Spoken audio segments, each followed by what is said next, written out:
Hey guys, how are you doing? This is Zeb from Zeb Outdoors and I hope you're having an awesome day. So today I've come back to see Nick Westermann. Nick, how are you doing? Very well, thanks. Yourself? I'm doing very well, thank you. So if you're not familiar with Nick, Nick is a full-time professional toolmaker based here in beautiful rural Wales. Now I did have a previous visit to see Nick where we filmed a series of videos that is available to watch on my YouTube channel, and those videos were very well received. Now on this return visit to see Nick, we are filming another series of videos. Now in this particular video, what Nick is going to be talking about is spoon, knife, edge geometry. Now this is a video I've actually been wanting to do for quite some time, and who better to do it than with Nick. So we've been speaking a lot off camera about how we wanted to approach this video, and in general, and this is something we're going to go into a bit more detail later on in the video. This video is essentially designed for two groups of people. It's designed for people that are carving, be they newbies, intermediates, etc. And it's also designed for people that are either currently forging spoon stroke hook knives or are looking to forge spoon hook knives. So we're going to be kind of talking at it from those two different angles. Now, a couple of things to mention before we get on with the meat and bones of this video. Number one, as you can see, this is quite a lengthy video, but Nick is going to be covering a lot of facets talking about spoon knife edge geometry. So to facilitate that, what we've done, we've broken this video down into different chapters. So if you hover along the timestamp of this video, you can see the different sections marked out. What we've also done, we've also listed out all the chapters of this video down below in the description. On the left hand side are all the corresponding times. Now YouTube has a very cool feature. When you click on that time, the video will jump straight to that section. So what that does is, as you move forward and you want to refer to a specific section of this video, rather than having to manually scroll through, you can use that feature to go straight to the section that you want. Secondly, what I'm also going to be doing is putting links to all the previous videos that I've filmed with Nick, and also all the videos that we're going to be filming on this visit around. All the links to that will be down below in the description. Finally, if there's any tools or materials that have been referenced in this video, then certain tools and materials that Nick supplies himself, what I'm going to do, I'm going to put links to that below where kind of applicable. So without further ado, I hope you enjoy the rest of this video. So Nick, before we begin with the actual video, I think it's important to touch briefly about how the idea for this specific video came about, and that is in part two of this mini two-part series. What we first spoke about was you doing a tutorial on how to sharpen a spoon knife. And as we kind of spoke off camera, maybe you'd like to kind of speak a little bit about the theory side of things and why you felt it was important to understand that first before you talk about and teach the sharpening side of things. Yes, absolutely. Because I've always thought that sharpening, it isn't just like a basic instruction about what to do. It's important to know why you do it. So I've always looked at sharpening as being a two-stage thing, with learning how to or cutting the bevel that you want accurately first. But until you know what bevel form you're going to cut, you can't cut it accurately. Otherwise, you're just cutting away at a bevel which might not be formed correctly in the first place. So that's where the theory comes in, which is this video. We're talking about the theory about the optimum or optimal spoon knife geometry. So we're going to start with a bit of theory, and if you understand the theory, then the sharpening will make a lot more sense because you know why we're doing it rather than just following a basic instruction.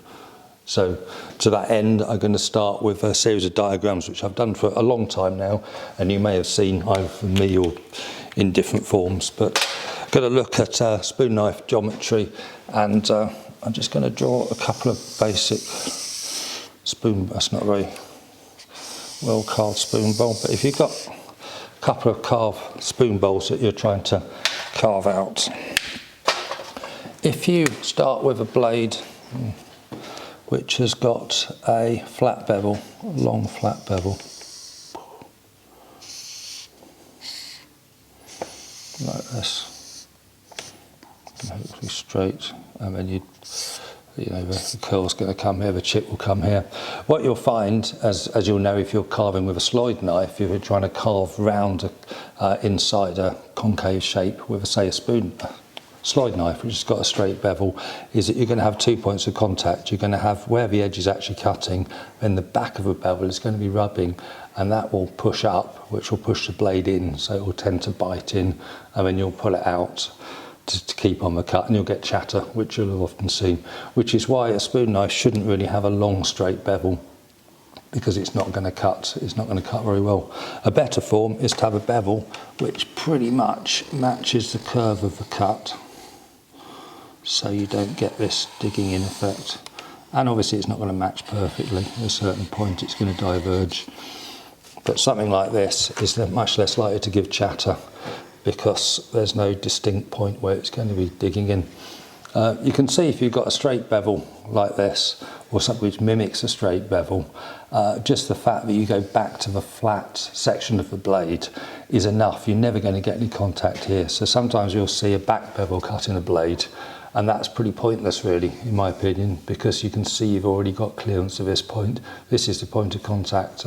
Back bevel just gives you less contact point. If you want to push against the spine of the blade, just makes it narrower and weaker. So generally I don't see a lot of point in a back bevel on a spoon knife if it's in this form.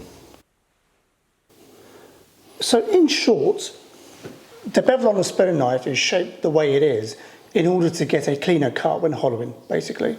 Yes, generally the shape of the bevel should mirror the shape of the form you're cutting. That makes it much easier to work with. So yes, if you've got a curved bevel, a convex bevel, well, it will mirror it. So a convex bevel will cut a concave shape. Flat bevel is much better on a flat surface. So what I'm going to do now, because it's a bit confusing to look at bevels, blades upside down, so I'm just going to draw a couple of bevel forms.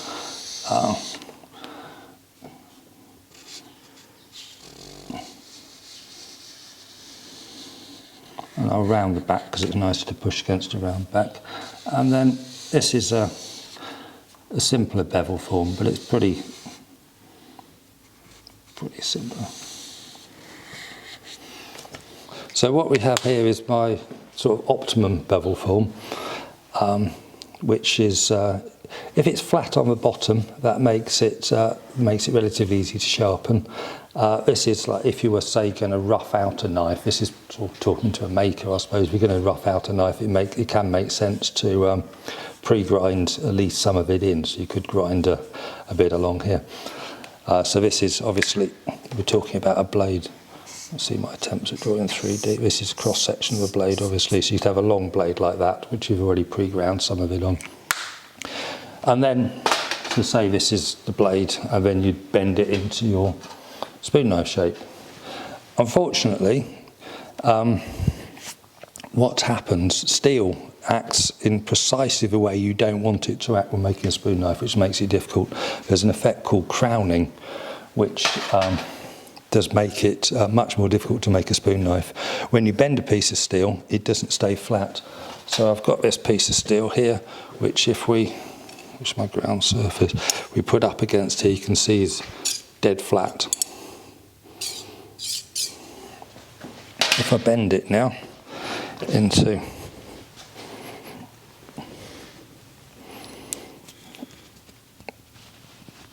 there we go. I'll sort of mimic the spoon knife shape there. So what we're wanting is a blade which is on this shape, on this face here. Well, on the outside face, it should be, the cross section should be curved, should be convex. And if we look at it now, you can see what happens is it is really obviously concave. And this varies along its length. So in a section where it's just got a little bit of curve, it's hardly, you can see it's flat here, and you can see how much it picks up. And obviously, because the steel's not changing section, you're getting a similar effect on the inside. So you can see it's really rounded, it's really convex on this face. But here, where we started off, it's flat. So that's one of the problems that makers have. And I'm not particularly, well, I suppose I am picking on Amora, but it's an old design, they don't make this anymore, so it's not a particular burn against this knife. You can see that exactly the same thing has happened.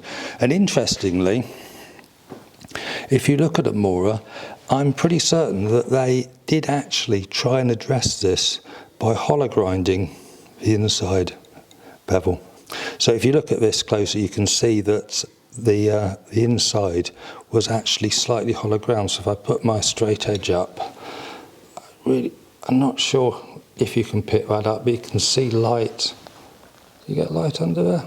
Just about. Yeah, it's not much, but they did actually, it wasn't flat, it was actually slightly hollowed.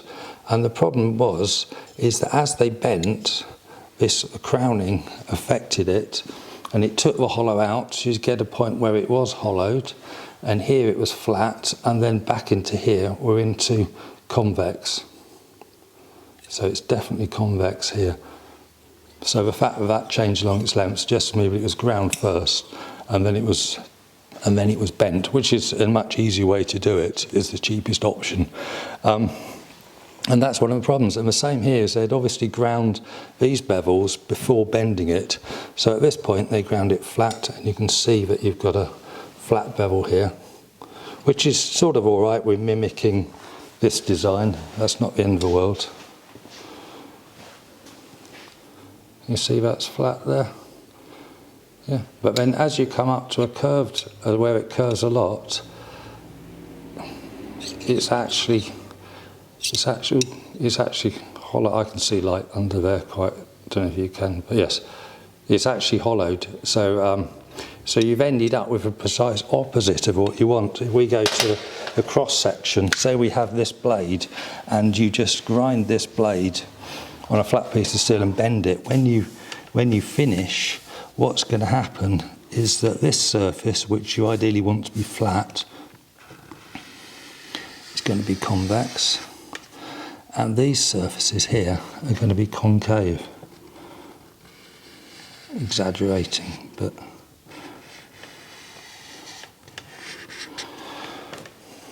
which is going to make a blade, it almost like it would cut the other way. So what we're talking about is you'd now, if you're looking at this blade, you're trying to cut with this blade, you'd have a blade which is actually, the edge bevel is exaggerated, but, and that's a blade which you can see is going to dig in and do horrible things, because it's worse than trying to cut with a flat. You'll actually try and be cutting with a hollow grind, which just, you can see that will just want to, as soon as that starts pressing in, this is going to dive in, and it's going to, you'll pull it out and get table chatter. So that's the difficulty that spoon knife makers have when they're making it, making a blade. When you bend it, this crowning effect of steel, which is hard, you can't easily, well, you can mitigate that, and I'll show you ways to do it, but if you don't mitigate it, you'll run into problems, because your edge angle, although the included angle, I spoke to one maker that I know quite well, and he says, well, what you gain on one side, you lose on the other, so the included angle is always the same. And that's true. If you pre-grind and bend it, your included angle is always the same, but it's going to vary along its length how this angle is presented, because it's going to, the amount that you gain and lose depends on how much it's bent. So it's going to be not affected much here, affected a lot there, and then this blade, which is straight at the end, is not really much affected. So you're going to have a sort of wave in terms of bevel angle along its length. So what I'm going to do next is light up the forge and show you how I approach this problem with my knowledge as a blacksmith.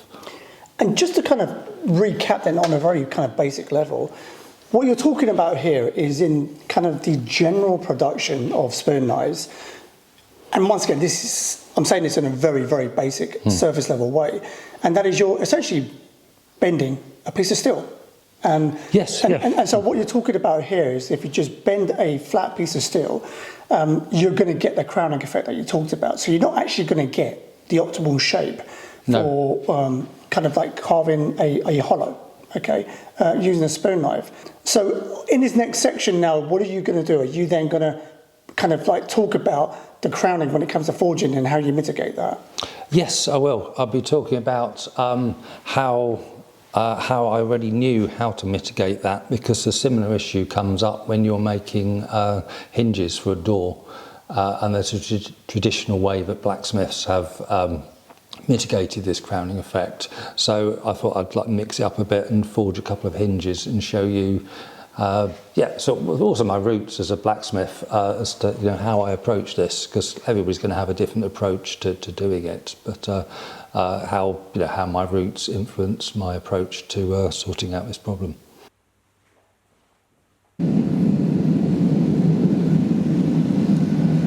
So Nick, what are you going to be demonstrating now?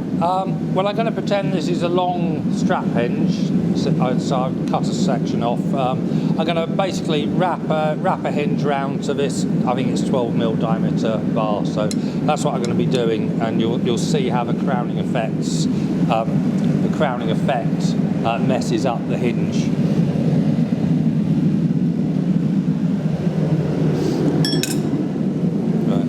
Okay, so what I'm going to do at the first stage is to put a chamfer on the edge of the of what's going to be the hinge, because when you wrap it up, a point rolls up much nicer. So I'm going to do that. Because it's mild steel, I can probably get quite a lot done. I might even start doing the roll, because I'm going to be pleasantly surprised how soft mild steel is compared to the tool steel I usually work for. That's what I'm hoping anyway.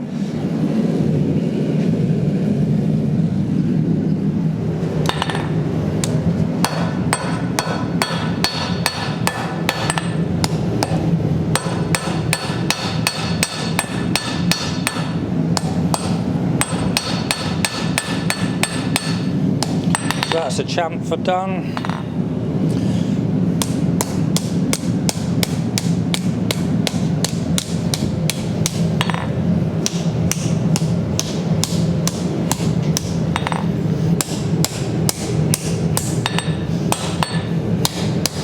That's getting a bit tough, but you can see how I started it, and because I've got a thin edge to it, it's going to wrap under itself much nicer.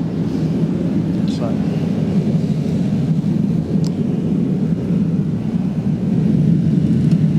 Right, so I'm just going to carry on refining this shape now.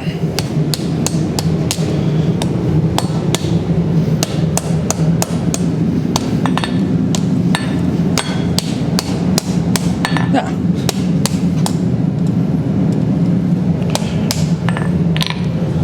Swap to another pair of pliers.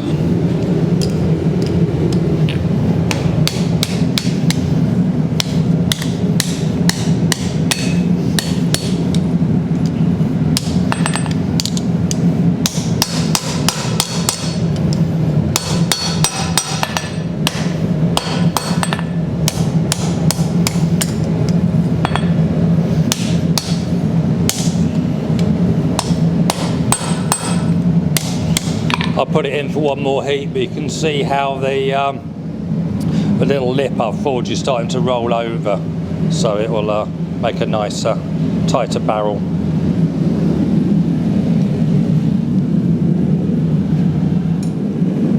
Right, so what I'm going to do now is form the barrel a bit more, and then I'm going to knock a drift through it to open it up to about the right size, and then if I've got time I'm going to put use a chisel to close it back up tight. See how much I can achieve. Oh yeah.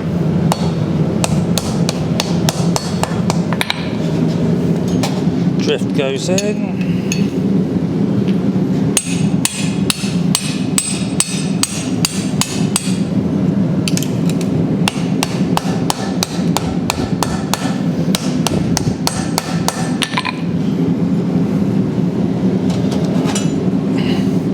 And this chisel nicely pushes in the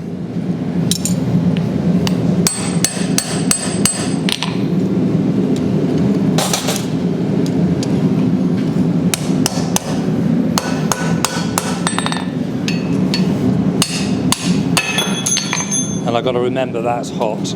This is the actual bit we're trying to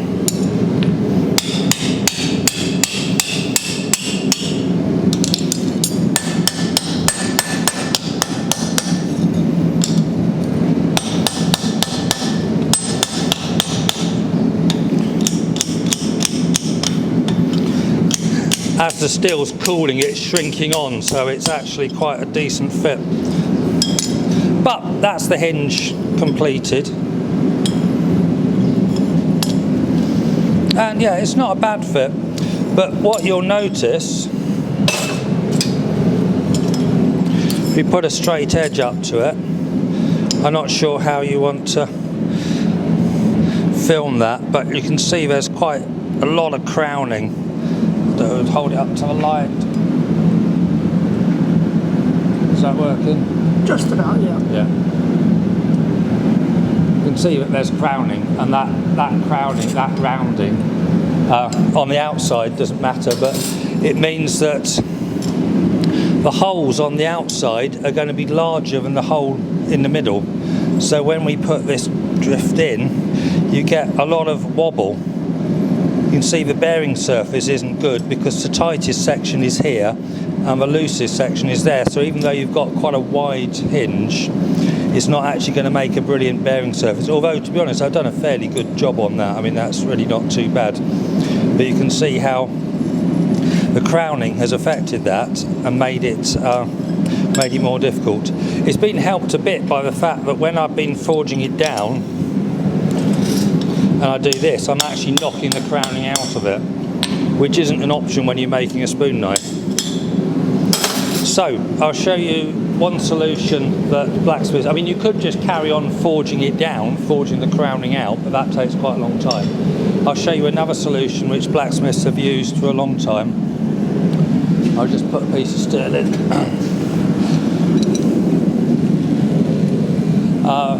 To get round that, and that's by fullering out the centre of the hinge, which is obviously analogous to what we do with a spoon, or how I approach it with a spoon knife, which is where I got the idea from. So, okay, so I've got a piece of steel heating, and I'm going to use some fullers to fuller the steel out. These aren't really ideal for doing this because there's no way to centre them. I'm going to have to do a bit and try and optimise it. About 50% chance it'll work, I think, but we'll see how it goes. But yeah, I'm going to use the power hammer for that, so I'll turn that on ready.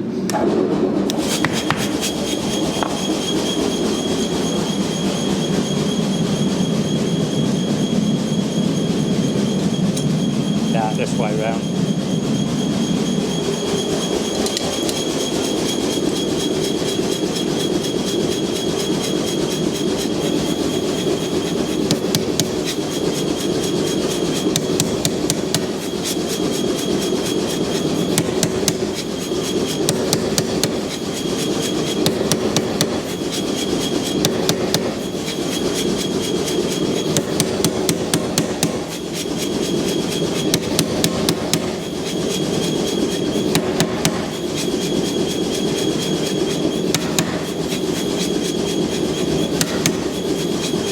Yeah, not the best effort. I'll try and we'll have another go.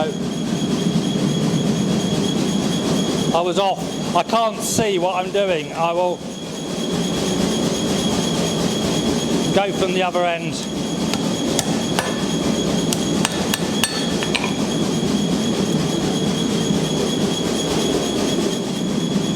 Yeah.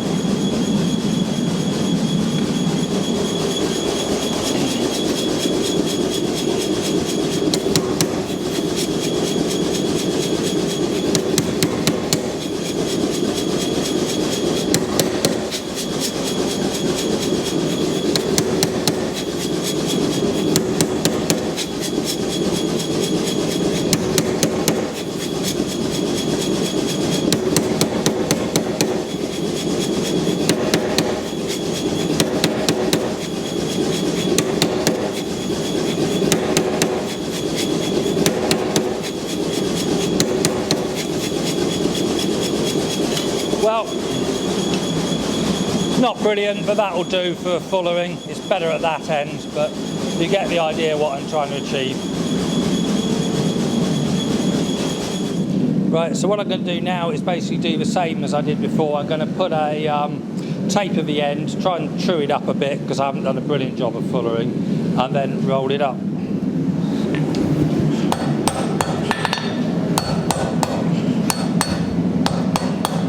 Now to taper the end.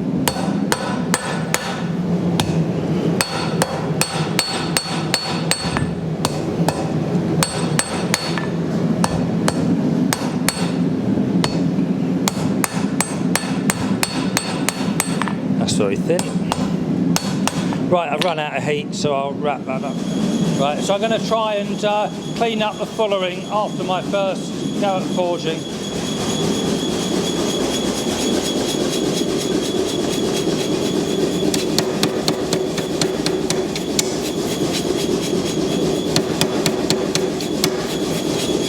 That's good.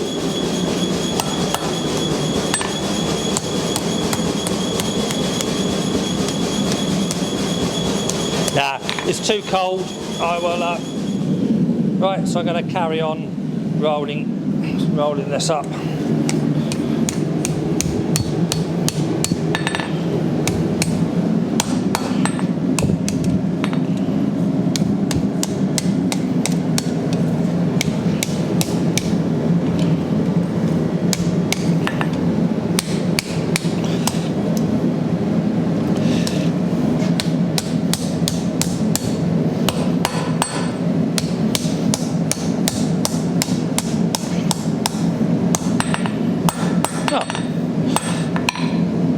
Rolled up quite nicely, and I should get to a stage where I bang the drift in now.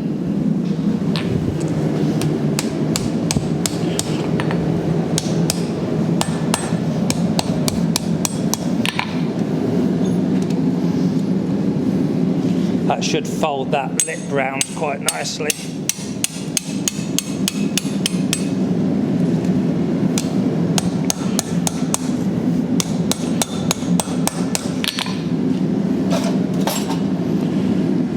That's a bit long.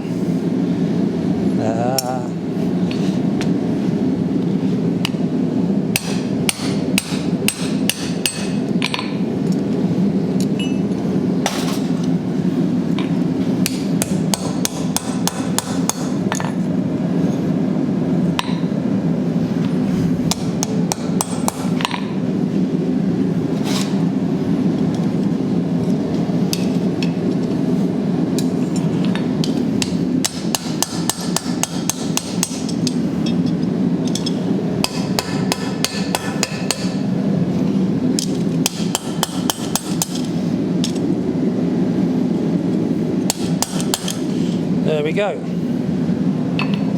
I'll just turn the forge down a little bit. Okay, so these are the two partial hinges completed anyway, or hinges partially completed. This is actually a pretty decent fit, I have to say, but you can see we've got rock here, and bear in mind it's actually twice the width of this one, so you'd expect it to have half as much rock, whereas this one here, put it on, it's virtually got nothing. It will turn, and it's got a good bearing surface because it's basically bearing against here and here because we removed the centre. What I've done with this, which is quite traditional with hinges, is I've fullered on both faces. You'll recognise this hinge form. You'll have seen it because it was just traditionally done. It looks a bit nicer, gives a bit more interest. But this furring on the outside does absolutely nothing. It's the furring on the inside here, which is doing the work, so that when the hinge crowns, as it has here, you don't get the. This doesn't end up as the smallest diameter, because at the moment this is the smallest diameter, which is where it. So as it wears, it's just going to rock more. Whereas this has got a much bigger, basically bearing surface, because it's bearing between here and there. Whereas you just got one central line here. So this will give a much better, longer-lasting hinge. So that's the form, and I used this idea with my view of a spoon knife, which I'll show you now, but the basic form came from, basic idea came from this solution, the blacksmith solution, to crowning when you approach making a hinge.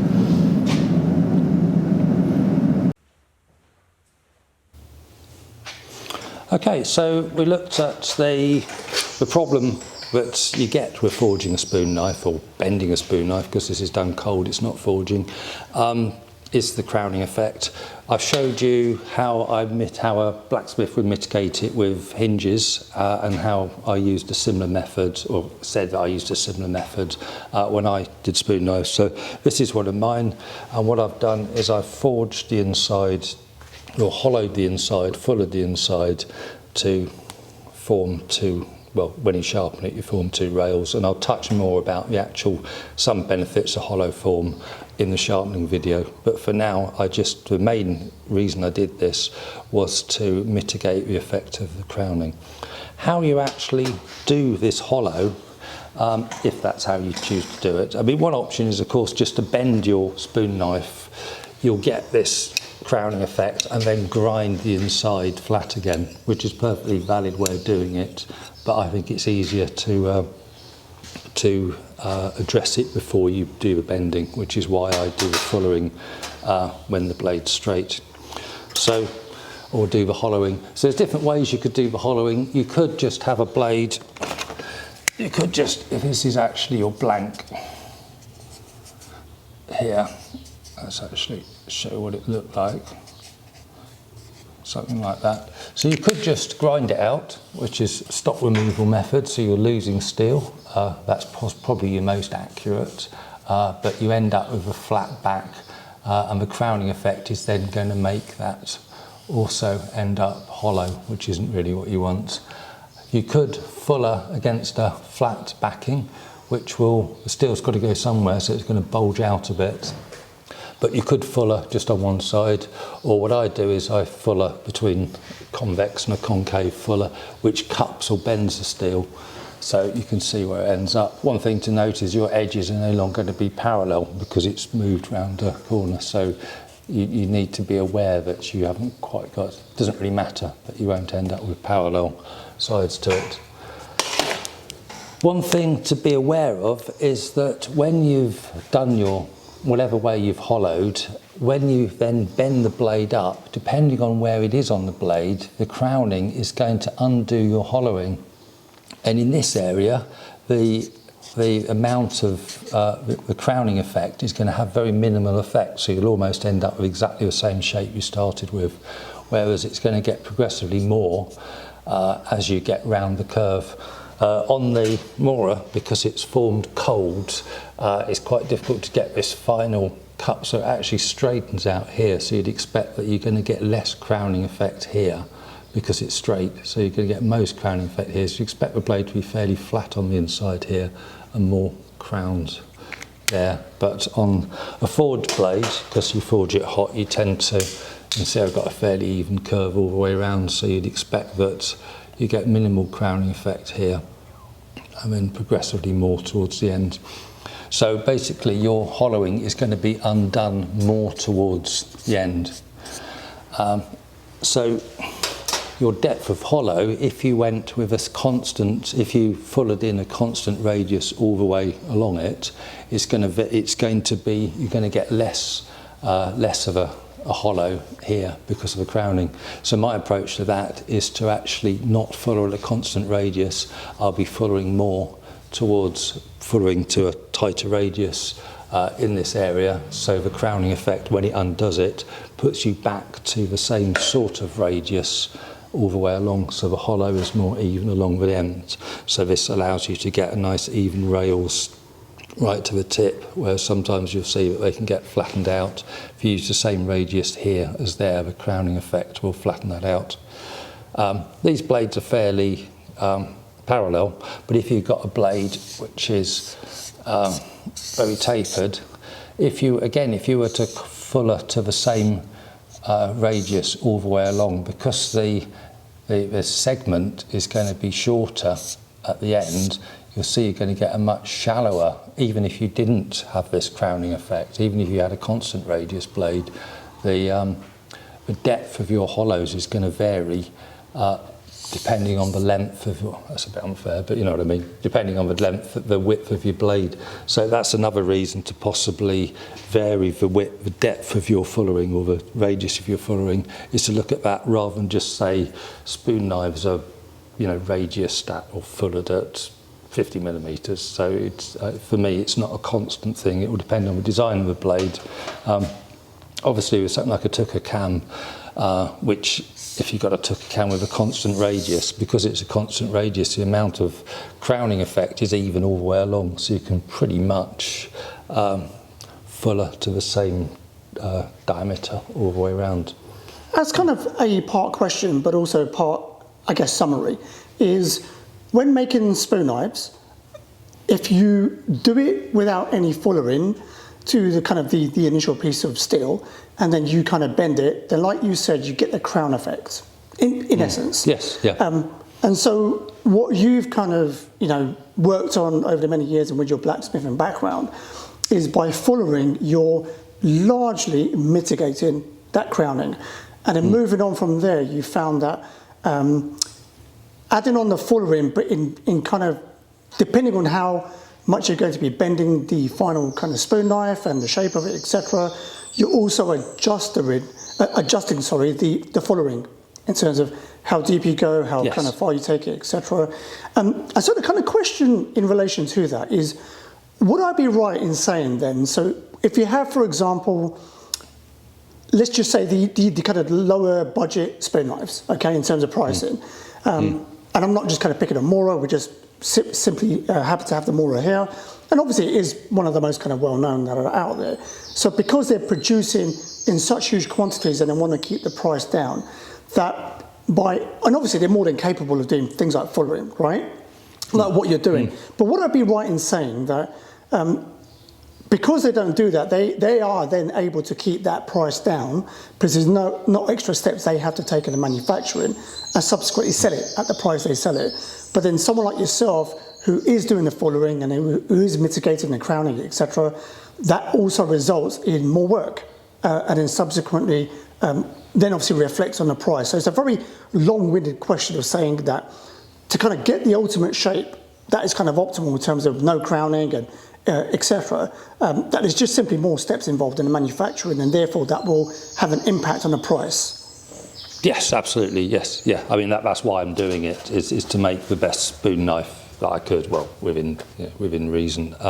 So yeah, that's the case. I mean, this is a cheaper blade, but as you'll see, these are quite well known to be hard to sharpen, because when you come to sharpen, if you sharpen on the inside, it starts off, well, as we know, it starts off slightly hollow here, so it's dead easy to do. It's flat here, which is quite easy, but here it's crowned, so if you're using a dowel, you don't know where the edge is because you've got a rounded surface, and most flat spoon knives, unless they're purposely ground after they've bent it to mitigate the crowning, most flat spoon knives will have this crowning effect, which makes it difficult to sharpen because you don't know where the edge is, and the inside edge varies along its length. Whereas this one, if I've done it properly, I've got a nice easy register here, and I don't want to touch too much on the sharpening, but it makes it easier to sharpen. So it makes for a more stable edge geometry because you're not getting this effect due to crowning, but it also means that sharpening is going to be easier. But again, I'll touch on that, well, not touch on that, I'll expand on that in the later video. And so, kind of lastly, would I be right in saying, and I don't mean this to sound crude the way I'm going to say it, but I can't think of a better way to say it, and that is, in essence, not all spoon knives are created equal, basically. Yes, yeah, I suppose, yes, yeah. Yes, if you take the steps at the manufacturing stage, it will make the sharpening easier. But it's yes, but if you take the easy route in making it, it does affect things later on when you come to sharpen and resharpen.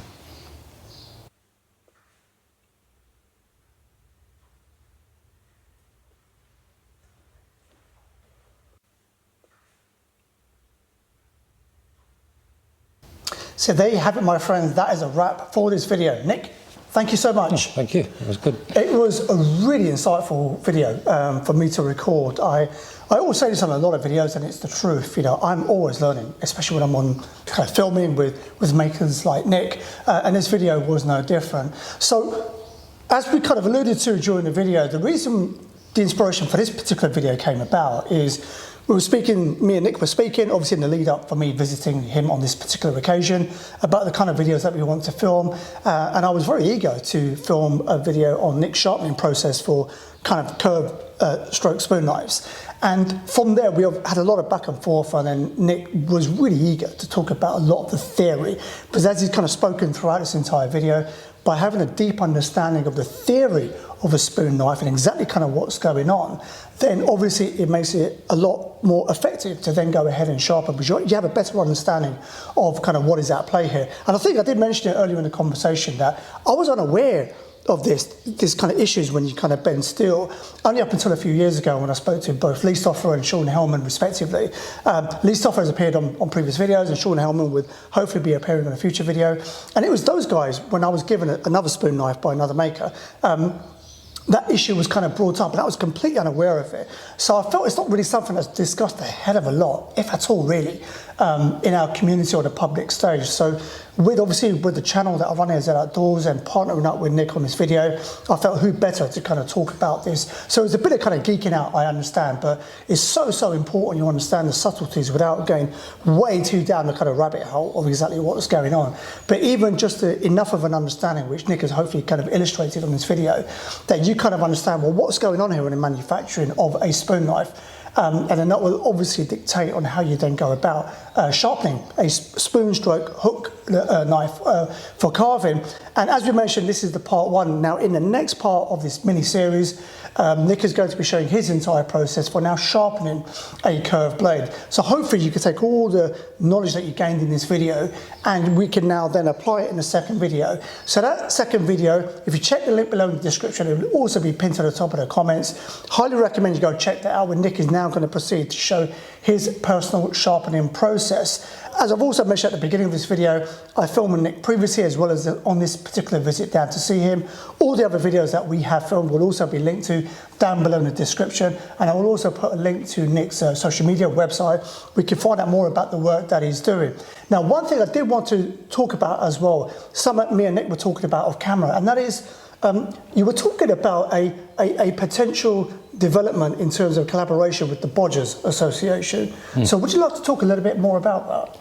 Yes, well, it's still very much in a planning stage, but in a way this is almost sort of a prototype or a test run of a way that I'd like to be teaching, because sometimes in the past when you've taught or courses in general sometimes are just geared at you go on a 2-day course or a single-day course and you come away with a knife or an axe or whatever, which is great because you pay money, you want to come away with something which works. But I'm aware that sometimes when I've taught these courses that everything's been engineered to get everything working perfectly, and everybody goes out the door with a nice knife, which is, you know, what people are coming for. But they don't necessarily know how to they couldn't then go home and make a knife because everything's like squeezed in so quickly. So the idea, I was talking to Darren of Bodgers about running a course with a much more depth of understanding, so that you understand all the processes, and so this is like a sort of a segment of maybe something which we might be running, of like how I'd be approaching the idea if I was going to teach people to make spoon knives, just the theory section of how we would be looking at it, and why, and the background behind it. And I think if you've got that depth of understanding, it just makes it so much you could then go away and use it to make something else, because you don't have to make the one spoon knife you've been taught to make, because you understand the whole theory behind it. So yeah, so that's possibly what we're looking at with Bodgers. If you're not aware of the Bodgers Association is the largest green woodworking association in the United Kingdom. They've been running for many years. I'm a member, Nick is a member. They run the Bodgers Ball every year. So I have recorded previous Bodgers Balls on my channel. It's like the annual gathering for the association. It is really cheap to join for a yearly membership, and it's all run by volunteers that do some incredible work. They send out quarterly physical publications, and it's not just a UK thing. There's a lot of members from around the world as well, and it is growing in popularity. So they're doing a lot of great work, the Bodgers Association. So if you want to find out more about the Bodgers Association and what they get up to, I'm 100% going to put a link below, and I highly recommend you check that out. And also by being a member of the Bodgers, you'll be kept up to date that as these early stage discussions at the time of recording this video that Nick is having with the Bodgers. If things do develop into future potential courses and training and so forth, then being a member of the Bodgers is how you're going to find out about that. So what I'm going to do, put a link below to the Bodgers Association. And we make nothing from recommending the Bodgers Association. We're paid up members ourselves, and it's so cheap for like a yearly membership, and you get some incredible value by becoming a member. There's a myriad of benefits that you get outlined on their website.